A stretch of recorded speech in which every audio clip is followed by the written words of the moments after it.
Thinking about buying a home and wondering who pays your agent? Well, you're not alone. There's a lot of confusion these days in the world of real estate about who pays for what. So I'm here to break it down for you so that you have no surprises.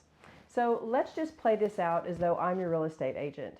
If you call me and you say, hey, I want to buy a house, and I say, okay, awesome. I talk to you, I hear you out, I ask a lot of questions, and what I'd like to do ideally is have you come into my office, sit down, let's get to know each other a little bit, let's answer all of your questions, explain to you the whole entire process, how I work, how I get paid, who pays what, and at the end of that meeting, you will need to sign a buyer's representation agreement. Now, what that agreement says is that I'm your agent, I represent you, I'm going to be looking out for your very best interest, and it also lays out how I get paid.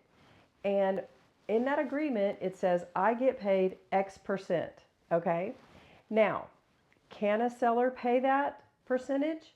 Yes, they can, because compensation is and has always been negotiable.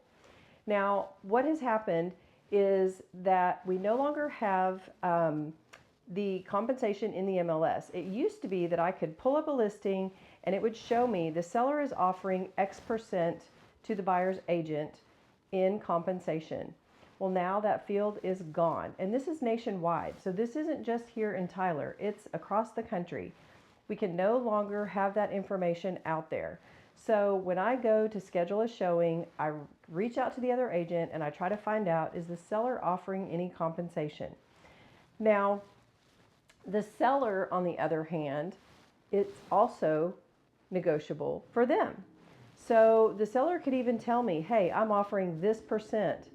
But then when they get the offer and we're asking for a really low sales price and all of these terms that are in favor of the buyer, and then we also ask for the seller to pay the buyer's agent compensation, that now becomes negotiable potentially.